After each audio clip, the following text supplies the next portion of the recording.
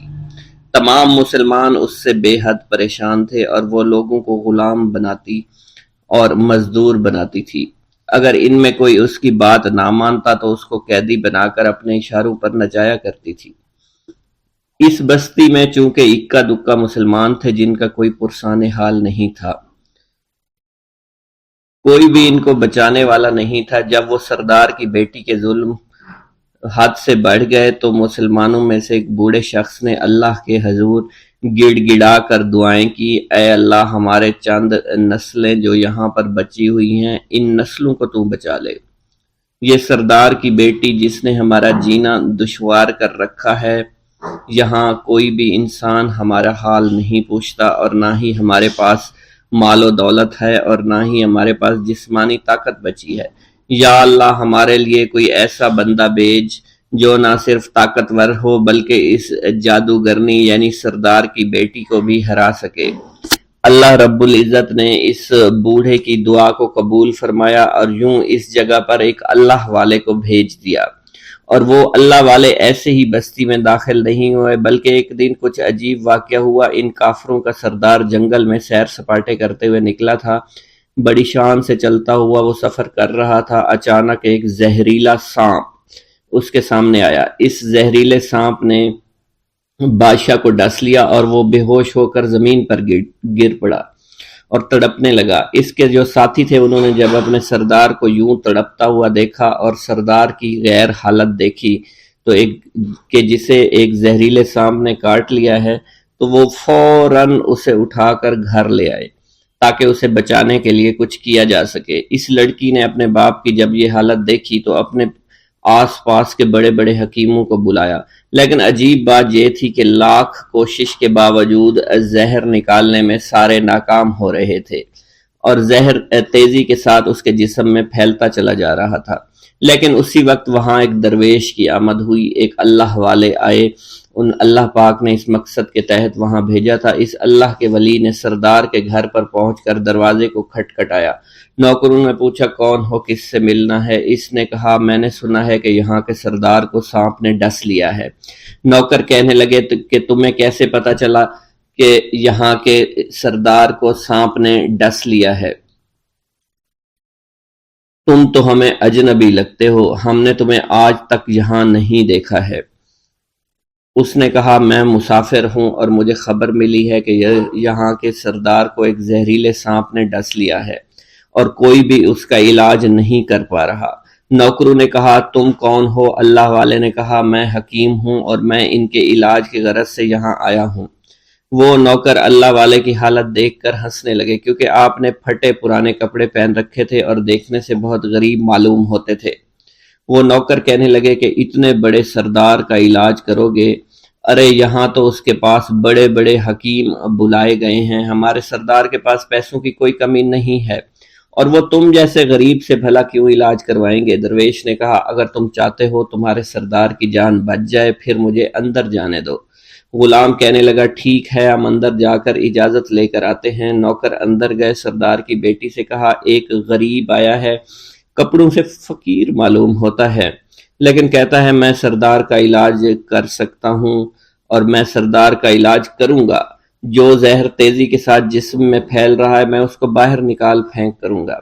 اس کی بیٹی کہنے لگی ٹھیک ہے بلا لو۔ جب وہ اللہ والے اس کے گھر کے اندر گئے تو دیکھا سردار تڑپ رہا تھا، ٹانگ کو بار بار بستر پر پٹخ رہا تھا۔ اللہ والے نے اس کے پیر کی طرف دیکھا جہاں سانپ نے اس کو کاٹا تھا، اسی جگہ اللہ والے نے تھوک دیا، فوراً وہاں سے بھاگ گئے۔ اس کے سارے سپاہی اس کی بیٹی دیکھ کر حیران رہ گئے کہ یہ بھلا کون سا دیوانہ ہے، کمرے میں آیا، علاج کی بجائے اسی جگہ پر تھوک دیا جہاں صرف کاٹا تھا، اور بھاگ بھی گیا، اس کو کوئی گرفتار نہیں کر سکا۔ سردار کی بیٹی غصے میں تل ملا اٹھی کہ اس نے جو گستاخی کی ہے اس کی کوئی بات نہیں، تھوک کو میں صاف کروا دوں گی، مگر اس کو تو میں ابھی گرفتار کرواتی ہوں۔ اور اس نے اپنے سردار کے ایک نوکر سے کہا کہ اس تھوک کو صاف کرو۔ اس نوکر نے تھوک کو صاف کرنے کی بجائے اس کو اچھی طرح سے ٹانگ پر مل دیا۔ لڑکی نے کہا کیا کر رہے ہو؟ اس فقیر نے میرے باپ کی ٹانگ پر تھوک دیا، اب اس تھوک کو تم مل رہے ہو؟ حکیم نے اپنے ہاتھ کے اشارے سے سردار کے بیٹے کو روک دیا۔ جیسے اس تھوک کو سردار کی ٹانگ پر ملا گیا فوراً سارا زہر ختم ہو گیا۔ جو ٹانگ کٹنے کے قابل تھی وہ ٹانگ بالکل ٹھیک ہو چکی تھی، جو نیلی پڑ چکی تھی اب اصلی حالت میں آہستہ آہستہ واپس آ رہی تھی، اور جب وہ قبیلے کا سردار بالکل ٹھیک ہو گیا، ہوش میں آ گیا تو حیران رہ گیا۔ اسے بتایا کہ فقیر بابا کے تھوک کی وجہ سے آپ ٹھیک ہوئے ہیں۔ اس نے کہا وہ بزرگ تو ہمارے لیے مسیحا ہے، تم لوگوں نے انہیں جانے کیوں دیا؟ انہیں میرے پاس لے کر آؤ، انہوں نے ہم پر بہت بڑا احسان کیا ہے، ہم اس کے احسان کا بدلہ ضرور چکائیں گے۔ اس کی بیٹی جو خاموشی سے باپ کو دیکھ رہی تھی اس نے کچھ بھی نہ کہا۔ گاؤں کے سردار کے کہنے پر سارے سپاہی اللہ والے کو ڈھونڈنے کے لیے نکل گئے۔ وہ چاروں طرف پھیل گئے لیکن کہیں بھی اللہ والے کا پتہ نہیں چل رہا تھا۔ پھر جب سپاہی تلاش کرتے کرتے جنگل میں داخل ہوئے، وہاں ایک درخت کے نیچے ایک آدمی کو عبادت کرتے ہوئے دیکھا۔ وہ غور سے اس کو دیکھ رہے تھے اور کہہ رہے تھے یہ کس طرح کی عبادت کر رہے ہیں؟ ہم لوگ تو اپنے بتوں کے آگے ہاتھ جوڑتے ہیں، یہ نہ جانے کس کو سجدہ کر رہے ہیں۔ خیر، عبادت کے فوراً بعد اللہ والے کو پکڑ لیا، گاؤں کے سردار کے سامنے پیش کیا۔ وہ کہنے لگا آپ کون ہیں اور کہاں سے آئے ہیں؟ سب سے پہلے تو میں گستاخی کی معافی چاہتا ہوں، میرے لوگوں نے آپ کے ساتھ بڑی بدتمیزی کی، لیکن آپ کی وجہ سے آج میں زندہ ہوں۔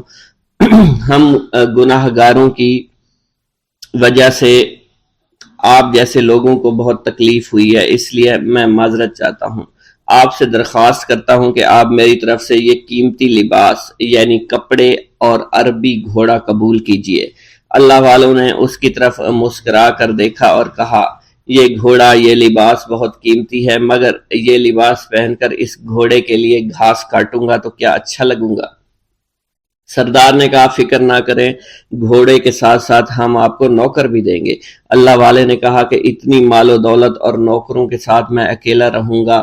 گاؤں کا سردار بولا حضور آپ کی یہ بات سن کر میں سوچ میں گم ہو گیا ہوں، لیکن یہ میری بیٹی آپ کے سامنے حاضر ہے۔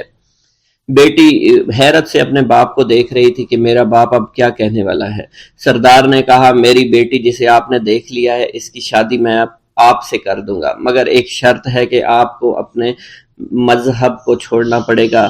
میرے سپاہیوں نے آپ کو عبادت کرتے ہوئے دیکھا ہے، جہاں تک ہمارے معمولات ہیں ہم بتوں کے آگے سجدہ کرتے ہیں اور ان کی عبادت کرتے ہیں، اور آپ جس کے آگے سجدہ کرتے ہیں وہ اللہ ہے، یعنی آپ مسلمان ہیں، اس لیے آپ کو اپنا مذہب چھوڑنا پڑے گا۔ کیا آپ ایسا کر سکتے ہیں؟ اللہ والے نے کہا کہ مجھے ایک بات بتائیے، آپ سب کچھ دیکھ رہے ہیں، آپ نے مجھے یہ بھی دعا دی کہ میری اولادیں ہوں اور آپ کی نسل آپ کی بیٹی سے چلے گی۔ مجھے ایک بات بتائیں، اگر ان بچوں میں سے کسی بچے کو خدا نہ خواستہ کچھ ہو گیا تو کس کو رونا پڑے گا؟ سردار نے جواب دیا اگر خدا نہ خواستہ کچھ ایسا ہوا تو رونا مجھ کو ہی پڑے گا۔ اللہ والا نے مسکرا کر کہا اگر یہ سارا مال لے کر مجھے رونا ہی پڑا تو آپ اپنا گھوڑا، اپنی دولت، اپنی بیٹی، ہر چیز اپنے پاس رکھ لو۔ میں خوش ہوں، میں مسلمان ہوں، میں ٹھیک ہوں۔ اگر یہ تمام چیزیں لے کر مجھے اپنا محلہ چھوڑنا پڑے تو میں اپنی جان دے کر بھی اپنے مذہب کو نہیں چھوڑوں گا۔ جس طرح آپ نے مجھے نوازا ہے، میں اسی رب کے دین کو چھوڑ کر چلا جاؤں گا۔ صرف چند پیسوں کی خاطر میں ہر دن پیسہ نہیں کر سکتا، اور اپنی درویشی میں بہت خوش ہوں۔ اللہ نے مجھے جس مقصد کے لیے بھیجا تھا وہ میرا مقصد پورا ہو جائے گا۔ گاؤں کے سردار نے پوچھا، یہ کہہ کر وہ اللہ والے جانے لگے تو سردار نے درویش کو رک جانے کا کہا اور کہنے لگے میں نے مال دے کر تمہیں آزمایا اور تمہیں پرکھا، لیکن تم اپنے مذہب کو چھوڑنے پر راضی نہیں ہو۔ اگر تم یہی سب کرنے آئے تھے تو تمہیں اس بات کا ڈر نہیں؟ کیا تم نہیں جانتے ہم کتنے طاقتور ہیں، اور میری بیٹی اپنے عمل میں اتنی ماہر ہے کہ تمہیں یہاں کھڑے کھڑے ابھی جنگلی جانور بنا سکتی ہے۔ اللہ والے نے کہا کہ اس نے جنگلی جانور کمزور لوگوں کو بنایا ہوگا، یہ مجھے جانور بنا کر تو دکھائے۔ اس سے پہلے کہ گاؤں کا سردار اپنی بیٹی سے کچھ کہتا کہ اس پر وار کرو، اللہ والے نے جادوگرنی پر ایسی پھونک ماری کہ وہ اسی وقت ایک بہت بڑی چھپکلی بن گئی۔ وہ کچھ بھی نہیں کر پا رہی تھی، وہ چھپکلی اتنی بڑی تھی کہ وہاں پر جتنے بھی انسان کھڑے تھے ان سب میں سب سے زیادہ اونچا اس کا قد تھا۔ وہ چھپکلی اللہ والے کے پاس آئی، اپنا زہر اس پر اگلنا چاہتی تھی کہ اسی وقت اس نے اس کے منہ پر تھوک دیا۔ تھوکنے کی دیر تھی، وہ چھپکلی جلنے لگی اور جس سے گرمی کی وجہ سے اس کا چہرہ پگھل رہا تھا، اس کا چہرہ جل کر کالا ہو چکا تھا۔ وہ مرنے والی تھی کہ سردار دوڑتا ہوا قدموں میں آ کر گر پڑا اور معافی مانگنے لگا اور کہنے لگا حضور اس گستاخی کے لیے میں معذرت خواہ ہوں، آپ مجھے معاف کر دو، میں نے سچ میں آپ کو بہت کمزور سمجھا تھا، آپ کو آپ کا مذہب سے ہٹانا چاہا تھا۔ اگر میری بیٹی ٹھیک ہو جائے تو میں سچ کہتا ہوں یہاں پر جتنے لوگ ہیں ہم پوری کی پوری بستی مسلمان ہو جائیں گے۔ اللہ والے نے کہا کہ ہم تمہیں اپنے دین میں شامل کرنے کے لیے یہ سب نہیں کر رہے، بلکہ تم لوگ مسلمان بھائیوں پر جو ظلم کرتے ہو وہ ظلم کو ختم کرنے کے لیے ہم یہاں آئے ہیں۔ ہمارے دین میں جبر اور ظلم نہیں۔ اگر تمہارے بیٹی سے انسان بن کر سدھر جاتی ہے تو اس کو اس کی اصلی حالت میں لانے کے لیے میں خود کو اللہ کی بارگاہ میں پیش کروں گا اور دعا کروں گا۔ سردار کہنے لگا کہ ہاں میری بیٹی اصلی حالت میں اگر آ جائے تو پھر ہم کسی پر ظلم و ستم نہیں کریں گے، اور میں دل سے اپنی بیٹی کے لیے معافی چاہتا ہوں۔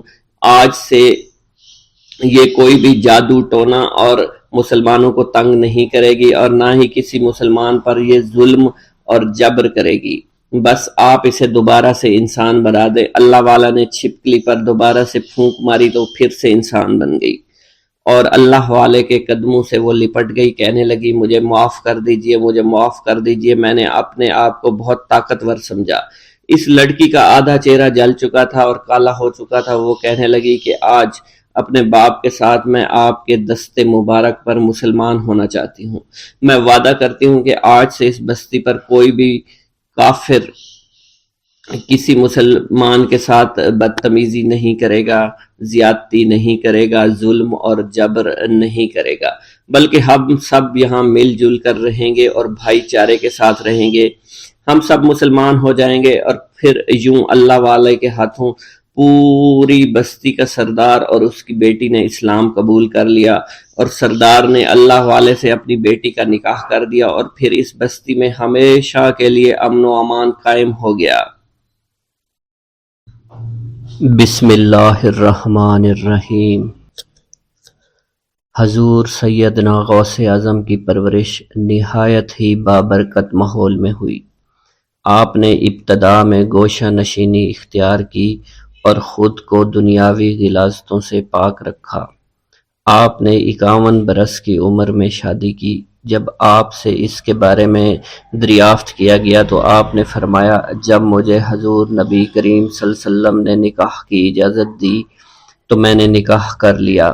حضور سیدنا غوث اعظم رحمۃ اللہ علیہ نے اپنی ذات کو اللہ عز و جل کی خوشنودی کے لیے وقف کر رکھا تھا۔ آپ کی راتیں جاگ کر گزرتی تھی اور ساری رات آپ مراقبہ اور مشاہدہ میں گم رہتے تھے۔ آپ کی عادت مبارکہ تھی کہ آپ سجدہ کو دراز کرتے تھے اور بیٹھ کر مراقبہ فرماتے تھے۔ اسی دوران آپ کا جسم مبارک نورانی شعاؤں کے زیر اثر ہوتا تھا اور کئی مرتبہ آپ ان نورانی شعاؤں میں غائب ہو جایا کرتے تھے۔ حضور شیخ ابو عبداللہ بن حسنین بن ابی فضل فرماتے ہیں کہ سیدنا غوث اعظم کے بعض دہقانی مریدین ہر سال آپ کے لیے گیہوں بوتے تھے اور جائز طریقہ سے اسے پالتے تھے۔ پھر آپ کے بعض مریدین اسے پیستے، آپ کے لیے ہر روز 4 یا 5 روٹیاں پکاتے اور شام کو آپ کے پاس روٹیاں لے کر آتے تھے۔ آپ حاضرین میں ایک ایک ٹکڑا تقسیم کر دیتے اور جو بچ جاتا وہ اپنے لیے رکھ لیتے تھے۔ حضرت شیخ خضر حسینی سے منقول ہے کہ حضور سیدنا غوث اعظم نے ایک شکستہ دل فقیر کو دیکھا۔ آپ نے اس سے اس کی کیفیت کے متعلق دریافت کیا تو اس نے کہا کہ میں آج دریا کے کنارے گیا اور ملاح سے کہا کہ وہ مجھے دریا کے پار لے جائے۔ اس نے انکار کر دیا۔ میں اپنے اس افلاس کے سبب پریشان اور شکستہ دل ہوں۔ ابھی اس فقیر کا کلام جاری تھا کہ ایک شخص آپ کی خدمت میں حاضر ہوا اور 30 دینار آپ کی خدمت میں پیش کر دیے۔ آپ نے وہ دینار اس فقیر کو دے دیے اور فرمایا کہ اس ملاح سے کہنا کہ کسی فقیر کا سوال رد مت کیا کرے۔ حضرت شیخ معمر کا بیان ہے کہ میں نے حضور سیدنا غوث اعظم سے زیادہ کسی کو درگزر فرمانے والا نہیں دیکھا۔ آپ کی عطا کا یہ عالم تھا کہ ایک محفل میں 400 لوگوں کو ولایت کے مقام اعلیٰ تک پہنچا دیا کرتے تھے۔ بھوکوں کو کھانا کھلانا اور بیواؤں کی حاجت روائی کرنا آپ کا معمول تھا۔ جب کسی بیمار کے متعلق سنتے فوراً اس کی عیادت کے لیے تشریف لے جایا کرتے۔ فقراء کو آپ کے در سے بغیر سوال کیے عطا ہو جایا کرتا۔ حضور سیدنا غوث اعظم نے فرمایا کہ مخلوق سے کنارہ کشی سے قبل علم حاصل کرو، کیونکہ جو شخص علم کے بغیر عبادت کرتا ہے وہ اصلاح سے زیادہ فساد میں مبتلا ہو جاتا ہے۔ تمہیں چاہیے کہ شمع شریعت اپنے ہمراہ لے کر علم کی روشنی میں عمل کرو، پھر اللہ تعالیٰ تمہیں علم لدنی کا وارث بنا دے گا۔ جس سے تم ناواقف ہو، تمہیں چاہیے کہ تمام اسباب و ذرائع سے تعلق منقطع کر کے رشتہ داروں اور احباب سے جدائی اختیار کر لو، تاکہ تم اپنے زہد کی وجہ سے اپنے قوت باطنی اور اپنے حسن ادب کا مشاہدہ کر سکو۔ خدا کے علاوہ تمام عالم اسباب سے اس خوف سے منقطع ہو جاؤ تاکہ تمہاری شمع معرفت نہ بجھ جائے، اور جب تم 40 دن ایک چلہ اپنے رب کے لیے مخصوص کر دو گے تو تمہارے قلب سے حکمت کے چشمے جاری ہو جایا کریں گے اور تم معرفت الہی کی تپش کا مشاہدہ کرنے لگو گے، جس کو حضرت موسیٰ علیہ السلام نے اپنے شجر قلب پر محسوس کیا تھا۔ اس کیفیت کے بعد تم اپنے نفس و خواہش، اپنے شیطان، اپنی طبیعت اور اپنے وجود سے کہو گے کہ ٹھہر جا، میں نے اس آگ کا مشاہدہ کر لیا ہے جو قلب موسیٰ علیہ السلام سے روشن ہوئی تھی۔ اس کے بعد تمہارے قلب میں باطن سے یہ آواز آنے لگی کہ میں ہی تمہارا رب ہوں، میری ہی عبادت کرو، میرے غیر کی اطاعت سے گریزاں ہو جاؤ۔ میرے سوا کسی سے تعلق مت رکھو، میری معرفت حاصل کر کے میرے غیر کو فراموش کر دو، غیر سے اعراض کر کے صرف میرے علم، میرے قرب، میرے ملک اور میری سلطنت کی جانب متوجہ رہو۔ جب تمہیں بقائے الہی حاصل ہو جائے تو تمہاری زبان پر اللہ تعالیٰ کا نام جاری ہو جائے گا، اور تمہارے حجابات رفع ہو کر قلب سے کدورت زائل ہو جائے گی، اور نفس کو مکمل سکون حاصل ہوگا۔ پھر جب اس کے الطاف غالب آ جائیں تو تمہیں خطاب کیا جائے گا، اے قلب فرعون، نفس کی طرف توجہ کر اور ان کو راہ ہدایت پر چلا، میری جانب آ جا اور ان سے کہہ دے کہ میرا ہی اتباع کریں، پھر انہیں رشد کے راستے پر ہدایت کر کے ان سے تعلق قائم کر، اس کے بعد پھر قطع تعلق کر کے دوبارہ استوار ہو کر آ جا اور اسی طرف استوار ہو کر دیکھتا رہے۔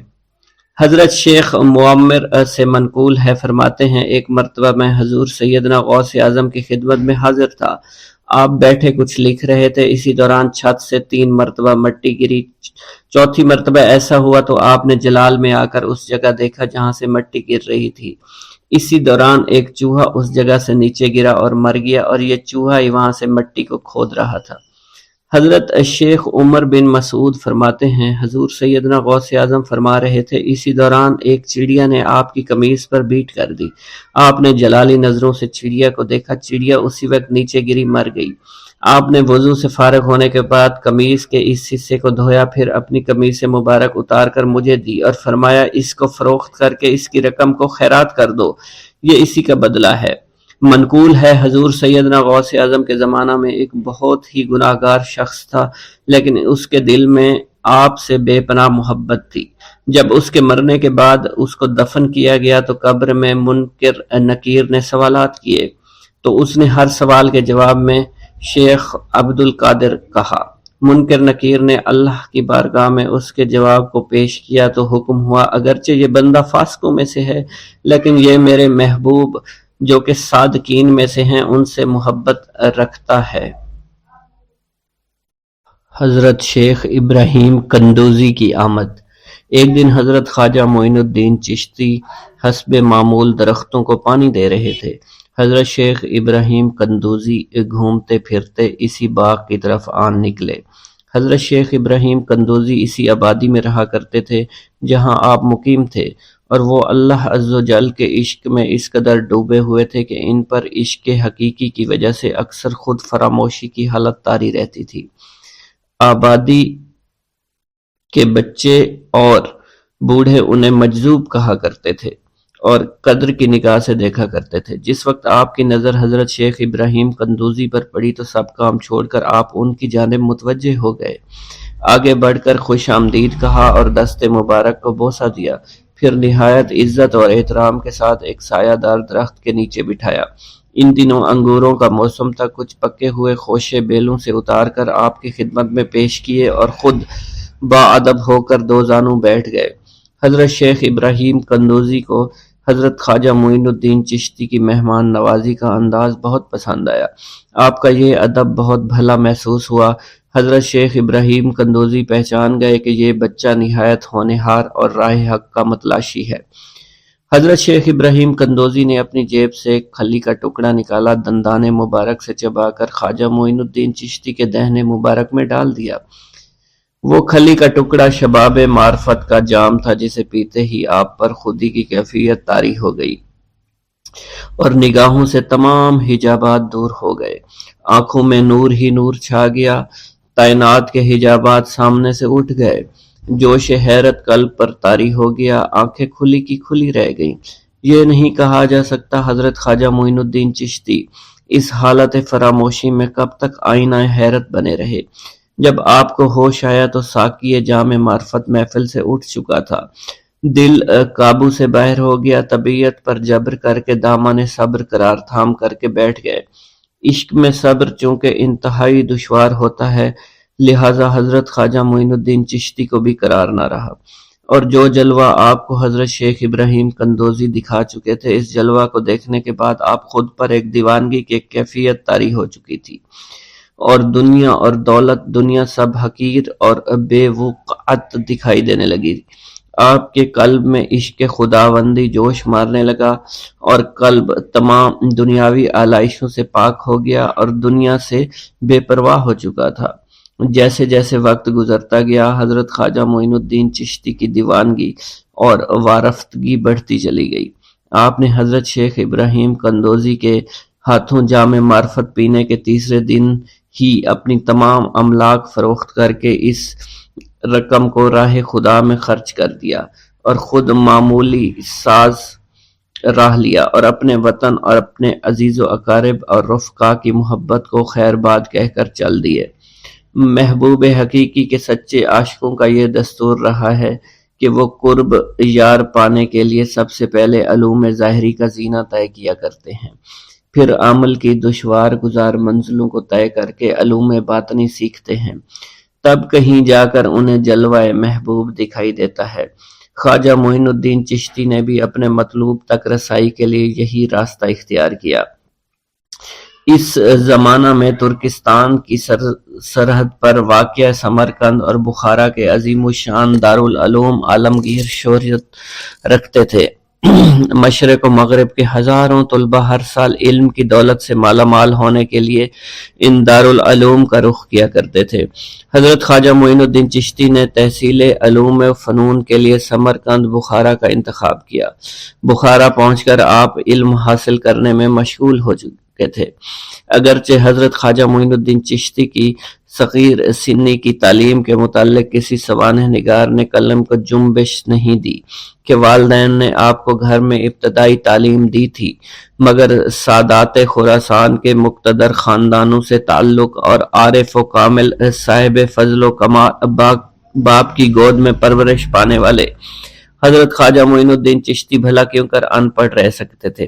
حالات و واقعات کے سیاق و سباق میں غور کرنے سے معلوم ہوتا ہے کہ آپ نے اگرچہ زیادہ تعلیم تو نہیں، کم از کم قرآن مجید کی تعلیم اور علوم مروجہ کی ابتدائی کتابیں ضرور پڑھی ہوں گی، اور یہ بات بھی بعد از قیاس نہیں کہ قرآن مجید کے کچھ سپارے بھی حفظ کیے ہوں۔ بہرحال بخارا پہنچنے سے پہلے آپ نوشت خواندند سے واقف ضرور تھے۔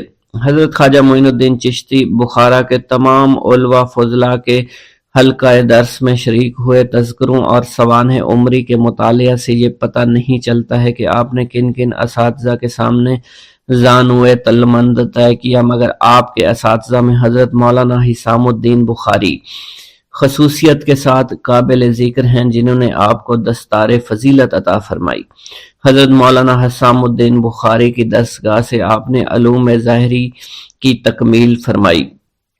23 سے 24 برس کی عمر میں علوم ظاہری کی تکمیل کے بعد صفائی قلب اور تزکیہ نفس کا ضروری سامان حضرت خواجہ معین الدین چشتی کو باہم پہنچ گیا تھا، مگر قلب جس تسکین کا متلاشی تھا وہ نصیب نہ ہوئی، اور جس محبوب کو جی بھر کر دیکھنے کی آرزویں دل میں چوٹکیاں لے رہی تھی اس تک ابھی رسائی نہیں ہوئی تھی۔ عشق اور مشق چھپائے نہیں چھپتا، عشق کی آگ حضرت خواجہ معین الدین چشتی کے تن اور من کو جلا رہی تھی۔ تعلیم کی ہوا نے اس آگ کے شعلوں کو اور بھی تیز کر دیا، محبت کا ذوق بڑھ رہا تھا، عشق کے جذبات بھڑک رہے تھے۔ بالآخر جب بے قراری جنون کی حد کو پہنچی، آپ جانب عراق روانہ ہوئے۔ قصبہ سبحان پہنچ کر حضرت شیخ نجم الدین کبرا سے ملاقات ہوئی اور 15 دن آپ نے حضرت شیخ نجم الدین کبرا کے ہاں قیام فرمایا۔ سبحان سے روانہ ہو کر سنجان سے روانہ ہو کر حضرت خواجہ معین الدین چشتی بغداد شریف روانہ ہو گئے۔